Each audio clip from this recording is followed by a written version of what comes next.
السلام علیکم پیارے دوستو، اللہ تعالیٰ کی طرف سے بھیجے گئے انسانوں اور جناتوں کی ہدایت کا سامان لے کر آئے آخری پیغمبر حضرت محمد مصطفیٰ صلی اللہ تعالیٰ علیہ وسلم کی پیدائش مبارک 12 ربیع الاول پیر کے دن صبح صادق کے وقت ہوئی تھی۔ آپ صلی اللہ تعالیٰ علیہ وسلم کی پیدائش پر دادا عبد المطلب کو بے حد خوشی ہوئی۔ انہوں نے ایک میگھا ذبح کیا اور اپنے پوتے کا نام محمد رکھ دیا۔ آپ صلی اللہ تعالیٰ علیہ وسلم کی پیدائش کے 3-4 دن تک تو آپ کی خود کی والدہ نے آپ کو دودھ پلایا، پھر ابو لہب کی باندی سبیدہ نے آپ کو دودھ پلایا۔ سبیدہ کے بعد دودھ پلانے کی شہادت حضرت سعدیہ حلیمہ کے حصے میں آئی۔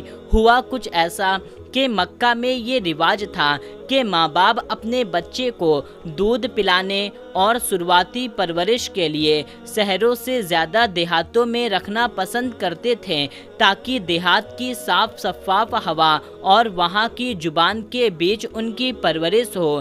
جب آپ صلی اللہ تعالیٰ علیہ وسلم کی ولادت ہوئی تو اس وقت مکہ میں بہت سارے لڑکوں کی پیدائش ہوئی۔ گاؤں سے دودھ پلانے والی بہت سی عورتیں آئیں جنہوں نے وہاں کے تمام بچوں کو لے لیا جو مالدار تھے، لیکن آپ صلی اللہ تعالیٰ علیہ وسلم کو کسی نے نہ لیا۔ سب نے آپ کو یتیم سمجھ کے چھوڑ دیا کہ ان کے والد نہیں ہیں، ان سے کوئی مال نہیں ملے گا اور نہ کوئی انعام ملے گا، لیکن وہ یہ نہیں جانتے تھے کہ یہ تو دو جہاں کے سلطان ہیں، انہی کے صدقے میں انعام اور خیرات بڑھتے ہیں۔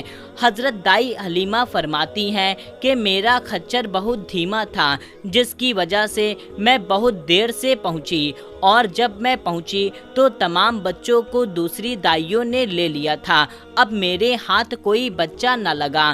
کسی نے مجھ سے کہا کہ عبد المطلب کے گھر میں بچے کی پیدائش ہوئی ہے۔ پہلی بار تو میں نے بھی لینے سے انکار کر دیا، کیونکہ ان کے والد نہیں ہیں، کوئی مال یا کوئی انعام نہیں ملے گا۔ پھر میں نے سوچا خالی ہاتھ جانے سے اچھا ہے کہ اسی کو لے کر چلتے ہیں۔ جب میں آمینہ کے گھر گئی اور اس بچے کو دیکھا تو میری آنکھیں پھٹی کی پھٹی رہ گئی۔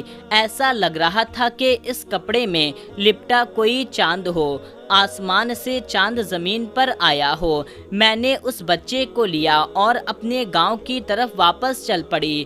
جو میرا خچر آتے سمے لنگڑا لنگڑا کر چل رہا تھا، اب وہی خچر گھوڑے کی طرح تیز رفتار میں سبھی خچروں سے زیادہ تیز دوڑ رہا تھا، اور سب سے پہلے میں اپنے گھر پہنچ گئی۔ جب رات کے اندھیرے میں گھر میں رات چھا جاتی ہے تو اس محمد کے نور سے میرا پورا گھر جگمگایا کرتا تھا، یہاں تک کہ جو میری بکریاں بیمار تھیں، جن کا دودھ سوکھ چکا تھا، اب وہی جانور ایک دم تندرست ہو چکے ہیں اور ان میں دودھ کا سیلاب آ چکا ہے۔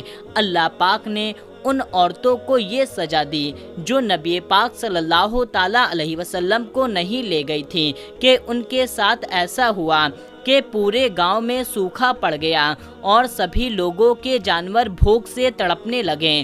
سوکھا ہونے کی وجہ سے کوئی گھاس چارہ نہیں ملتا تھا، ان کے جانور کے دودھ سوکھ چکے تھے، یہ جانور ایک دم دبلے پتلے ہو چکے تھے، بارش بھی نہیں ہو رہی تھی، پورے گاؤں میں سوکھا پڑا تھا۔ لیکن دائی حلیمہ کی بکریاں جہاں چرنے کے لیے جایا کرتی تھیں تو پیٹ بھر کر چارہ کھایا کرتی تھیں اور ان کے تھن ہمیشہ دودھ سے بھرے رہا کرتے تھے۔ یہ دیکھ کر کے سبھی لوگوں نے یہ فیصلہ کیا کہ جہاں پر دائی حلیمہ کی بکریاں چرنے کے لیے جاتی ہیں، وہاں ہم بھی اپنی بکریوں کو چرانے کے لیے بھیجیں گے۔ لیکن بکریاں ساتھ میں چرتی، لیکن دائی حلیمہ کی بکریاں پیٹ بھر چارہ کھاتی اور بہت سارا دودھ دیتی، اور باقی کی بکریاں بھوکی رہ جاتی اور کوئی دودھ نہ دیا کرتی تھیں۔ پھر کچھ عورتیں دائی حلیمہ کے پاس آئیں اور کہنے لگیں، اے حلیمہ،